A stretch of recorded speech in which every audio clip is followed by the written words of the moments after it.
बिनविरोध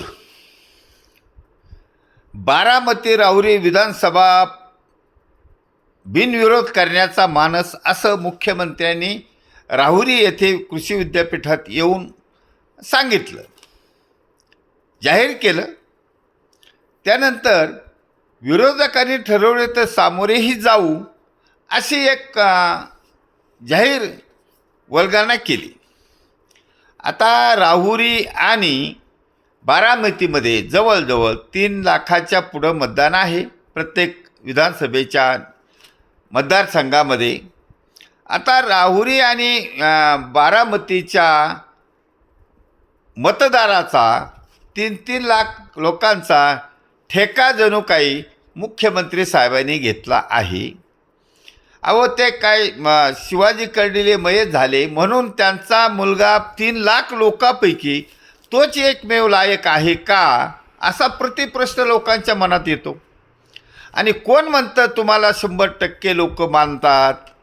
100% लोक मानत असते तर तुमचे 288 आमदार भाजपचेच असते ना. मग 288 आमदार तुमचे नाहीत, तुमचे 132-33 कुठं आहेत. नंतर तुम्ही हे लोकांना घेतलं, ज्यांच्यावर आरोप केले त्यांना घेतलं, तरी तुम्ही स्वतःला म्हणता की आम्ही बिनविरोध आणू शकतो, त्याचा मानस आहे. हा अपमान नाही का मतदारांचा? मतदारांना तुम्ही विचारात न घेता कसं काय जाहीर करता? म्हणजे काय, ही लोकशाही आहे का तुमची शाही आहे? लोकशाही आहे का फडणीसशाही आहे? लोकशाही आहे का नावाला लोकशाही आहे? ह्याचा सर्वांस विचार न करता तुम्ही जे म्हणता बिनविरोध, अहो असं बिनविरोध नसतं. घरातला 2 कारभारीसुद्धा एका कारभाऱ्याला बिनविरोध म्हणत नाही. 4 भाव असले तर 4 भावांमध्ये सुद्धा व्यतिष्ठ वेगळे मतप्रवाह असतात. आणि तुम्ही म्हणता आम्ही 3 लाख लोकांच्या चॅलेंज देतो आणि बिनविरोध करू, आणि नाहीतर आम्ही सामोरे जाऊ, निवडणुकीला सामोरे जाऊ. ते पण दिवस संपलेत. आता मतदार राजा स्वतः उमेदवारापेक्षा टॅलेंट झालेला आहे. राहुरी, नगर, पाथर्डी हे जे मतदारसंघ आहे, या गावामध्ये प्रत्येक गावामध्ये 5 तरी उमेदवार, 5 तरी नागरिक आमदार होण्याच्या लायकीचे आहेत आणि त्यांच्या मागे जनता आहे.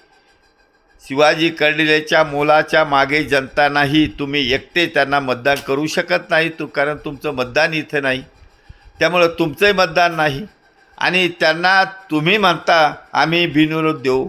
वाटे मिरॅकल काय, तुम्ही कोणाचा ठेका घेतला? कसं काय तुम्ही बिनविरोध जाहीर करता? काय 3 लाखामध्ये फक्त तोच एकमेव हिरा सापडला का? आणि त्याच्यासाठी तुम्ही हे करताय. आणि तसंच आता बारामतीचा पण विषय आहे का, परंपरावाद कवर चालवता राव, वंशवाद कवर चालवता. त्याला थोडंसं लोकशाहीचं अंग मिळू द्या, लोकांच्या मताचा राजा असू द्या. लोकांचा राजा लोकांनी स्वस्फूर्तीने दिलेला राजा असू द्या. का तुमच्या गैरमार्गाने निवडणुका लढून तुम्ही लोकांवर बिनविरोधही लादता, नाही तर सामोरे जाऊन लोकांना खर्च करून मतदान मिळवता आणि जनतेवर अन्याय करता. हे सर्व संपवण्याचं ध्येय सैनिक समाज पार्टीने साध्य करायचे ठरवलं आहे.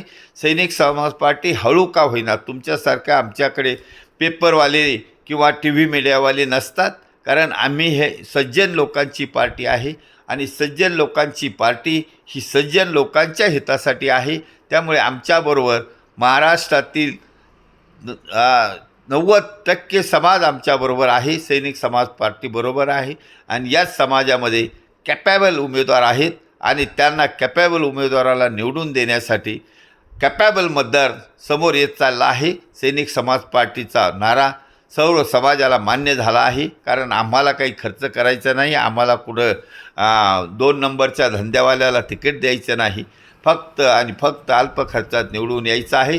त्यासाठी लागणारी क्वालिटी आहे सुशिक्षित, इमानदार, सज्जन, देशभक्त, स्वाभिमानी, अशा क्वालिटीचा उमेदवार प्रत्येक गावामध्ये आहे, प्रत्येक ठिकाणी आहे.